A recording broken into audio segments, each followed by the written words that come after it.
मोहतरम भाइयों, बहनों और नौजवानों, जो मुल्क में और पूरी दुनिया में आप इस कॉन्फ्रेंस में शरीक हैं, उनको भी मैं सलाम पेश करता हूं। और इस कॉन्फ्रेंस को ऑर्गेनाइज करने वाले पॉपुलर फ्रंट ऑफ इंडिया के थिंक टैंक को, उनके डिसीजन मेकिंग लोगों को भी सलाम के साथ मुबारकबाद पेश करता हूं। जो बातें कही जा चुकी और बहुत अहम बातें कही जा चुकी, मैं उनको रिपीट करने के बजाय वक्त के बचाने के लिए उसके आगे से बात शुरू करता हूं इंशाअल्लाह।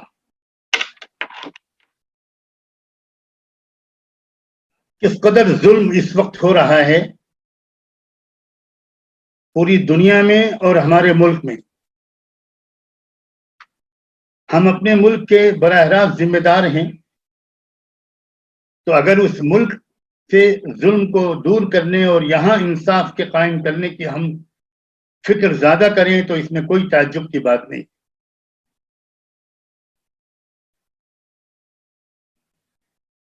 ये जो कोरोना वायरस की मुसीबत आई, ये एक बेहतरीन मौका था कि पूरे मुल्क के तमाम लोगों को इसके मुकाबले के नाम पर एक कर दिया जाता, तो यही मुसीबत हमारे लिए बहुत बड़ी रहमत बन सकती थी। लेकिन अफसोस ये है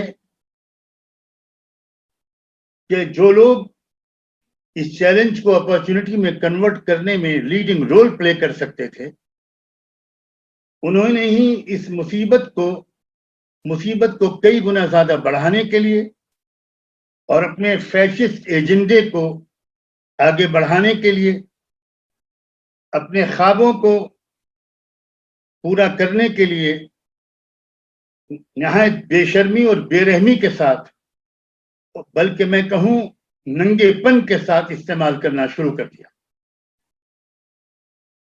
शायद ही अब कोई इस बात से अनजाना रह गया हो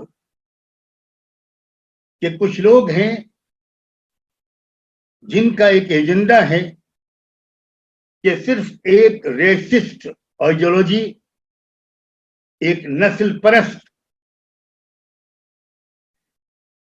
आइडियोलॉजी ही इस मुल्क में रूल करे और कोई भी इस मुल्क में सर उठाकर न चल सके।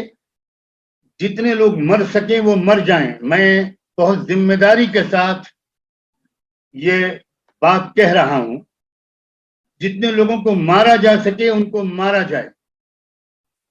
आप सब पढ़े लिखे लोग हैं, आप कम से कम अब इस बात से नावाकिफ नहीं रहे होंगे कि ये बात अब खुलकर सामने आ चुकी है। सैकड़ों की तादाद में साइंटिस्ट लोग, टॉप क्लास बायोलॉजिस्ट लोग, जिन्होंने इस वायरस पर रिसर्च किया है और इसके फैलने के निजाम पर गौर किया है, वो उनका रिसर्च सामने आया है। हर एक को हक है कि वो उस रिसर्च से वाकिफ हो और एग्री करे या डिसएग्री करे। दुनिया के बहुत से लोगों ने ये बात कही है कि इसका पहला मकसद डीपॉपुलेशन है। दुनिया से गरीबों को, कमजोरों को, बूढ़ों को, मुझे शर्म आती है ये कहते हुए, और उन तमाम लोगों को जिनको मुख्तलिफ मुल्कों की क़यादतें चाहती हैं कि वो दुनिया में न रहें, उनको मारना, ये इस कॉन्स्पिरेसी का या इस कदम का, इस कोशिश का पहला मकसद। और जो लोग जिंदा रह जाएं और बच जाएं, उनको फिर इकोनॉमिक क्राइसिस के जरिए भूख पैदा करके मारा जाए, मजदूरों को मारा जाए, किसानों को मारा जाए, गरीबों को मारा जाए। और हम सब देख रहे हैं कि ये हो रहा है, अपने मुल्क में डायरेक्टली देख रहे हैं, और दूसरे मुल्कों में भी जो हो रहा है उससे मैं मुनासिब समझता हूं कि हमारे पढ़े लिखे लोग बाखबर हों। अमेरिका में भी जो लोग मर रहे हैं, इंतहाई ऑथेंटिक इंफॉर्मेशन है कि उनमें मोर देन 70 to 80% लोग, बूढ़ों के अलावा, वो वहां के ब्लैक आबादी है। एक बेहतरीन मौका था, मैं फिर वापस आता हूं उस बात पर जो मैंने अभी कही, हमारे मुल्क की लीडरशिप के पास, जिसके बारे में कहा जाता है और सही कहा जाता है कि ये ऋषियों मुनियों का मुल्क है, ये बुजुर्गों का, रूहानी लोगों का मुल्क है, ये एक बेहतरीन मौका था कि एकता बनाने के लिए इस मुल्क को, इस क्राइसिस को इस्तेमाल कर लिया जाए। ये ब्लेसिंग इन डिस्गाइज भी साबित हो सकता था, लेकिन अब इसके ब्लेसिंग इन डिस्गाइज के बनाने की जिम्मेदारी हमारे और आपके ऊपर है। यह है पॉजिटिव सोच जो हमें अपने अंदर पैदा करके इस चैलेंज का मुकाबला करना है। देखिए, इस क्राइसिस के और इस मुसीबत के बहुत मुस्बत और पॉजिटिव पहलू भी हैं। मैं उनकी तरफ भी चाहता हूं कि आप तवज्जो करें, क्योंकि हालात से मुकाबला करने के लिए हमारे अंदर जो हिम्मत पैदा होगी, वो सिर्फ नेगेटिव पॉइंट्स को हाईलाइट करने के जरिए से नहीं पैदा होती। ये कम्युनिटीज को, मजलूम कौमों की क़यादत और लीडरशिप करने वाले लोगों को ये खुदाबंदी उसूल समझना चाहिए, ये फितरी और नेचुरल प्रिंसिपल समझना चाहिए कि मुकाबला करने वालों की तवज्जो अगर नेगेटिव एस्पेक्ट्स की तरफ हो, चैलेंजेस की तरफ हो, तो उसी वक्त उनकी तवज्जो साइमल्टेनियसली उन पहलुओं की तरफ भी तवज्जो हो जो वो नेगेटिव पहलू पैदा करते हैं। याद रखिए, हर नेगेटिव के साथ पॉजिटिव जरूर होता है।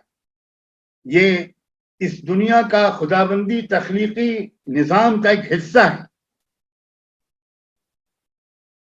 इम्मिन शैइन इल्ला खलकनाहु ज़ौजैन इस्नैन, कुरान ने ऐलान किया है कि हमने जो चीज भी बनाई है उसको स्पाउस में बनाया है, जोड़े जोड़े बनाया है। जहां नेगेटिव पहलू हैं, वहीं इस मुसीबत के याद रखिए कि पॉजिटिव पहलू भी हैं। एक पॉजिटिव पहलू तो यह है कि सबके चेहरे पर से नकाब उठ गई है। अब हमें किसी अपोजिशन पार्टी की तरफ देखने की गुंजाइश शायद बाकी नहीं रही। हो सकता है इसमें एक आध कोई एक्सेप्शन हो, एग्जम्पशन हो, लेकिन चूंकि मैं ज्यादा वक्त नहीं लेना चाहता, इसलिए मैं एग्जम्पशंस को बयान करने में अपना वक्त और आपका वक्त जाया नहीं करूंगा। लेकिन ओवरऑल मुल्क की जो अपोजिशन पार्टीज हैं वो भी एक्सपोज हो गई हैं, और जो रूलिंग क्लास है वो तो है ही एक्सपोज, पूरी तरह नकाब हर एक के चेहरे से उठ गई है। ये बात भी सामने आ गई है कि ये लोग सिर्फ मुसलमानों के दुश्मन नहीं हैं, ये गरीबों के दुश्मन हैं, ये मजदूरों के दुश्मन हैं, ये किसानों के दुश्मन हैं, ये शेड्यूल्ड कास्ट हमारे भाइयों और बहनों जिनको लोग दलित कहते हैं, हालांकि मैं ये शब्द, ये वर्ड इस्तेमाल करना बिल्कुल पसंद नहीं करता। कुरान ने हमको मना किया है कि जो लफ्ज कोई कौम अपने लिए या कोई इंडिविजुअल अपने लिए पसंद न करे, उस लफ्ज के जरिए उसको याद मत करो। हमारे दस्तूर ने, हमारे कॉन्स्टिट्यूशन ने इन लोगों के लिए, जिनको पहले अनटचेबल कहा जाता था, जिनको लोग दलित कहने लगे, उनके लिए जो लफ्ज पसंद किया है वो शेड्यूल्ड कास्ट का है। तो शेड्यूल्ड कास्ट के लोगों के भी हजारों, लाखों नहीं, करोड़ों मर्दों और औरतों के भी ये लोग खिलाफ हैं, उनकी आने वाली नस्लों के खिलाफ हैं, ये हमारे ट्राइबल लोगों के खिलाफ हैं, शेड्यूल्ड ट्राइब के लोगों के खिलाफ हैं, ये क्रिश्चियंस से हेट करते हैं और नफरत करते हैं, ये सिखों के भी खिलाफ हैं, ये बुद्धिस्टों के भी दुश्मन हैं, ये लिंगायत लोगों के भी दुश्मन हैं, ये आदिवासियों के भी दुश्मन हैं। मुसलमानों को इस बात को अच्छी तरह समझ लेना चाहिए। मुसलमानों की कोशिशों का रुख इसकी बुनियाद पर रीडिजाइन किया जाना चाहिए। तो एक तो मौजूदा हालात ने इस हकीकत को एक्सपोज किया है। ये पैदल निकल भागने वाले मजदूर हमारे नौजवान हमारे देश का मुस्तकबिल और फ्यूचर, इनमें से अक्सरियत जो मेजोरिटी थी वो ओबीसी की है, शेड्यूल्ड कास्ट लोगों की है, शेड्यूल्ड ट्राइब लोगों की है, माइनॉरिटीज की है, इनके भी दुश्मन हैं साबित हो गया। सैकड़ों और हजारों मील पैदल चलने की हिम्मत करने वाले लोग, मासूम बच्चों को लेकर जाने वाले लोग। कल तो बॉम्बे के एक दोस्त ने एक वीडियो भेजा जिसमें एक पैर से माजूर लड़की, फिजिकली डिसेबल्ड, फिजिकली चैलेंज्ड, जो चल नहीं सकती, वो लंगड़ा लंगड़ा के जा रही है।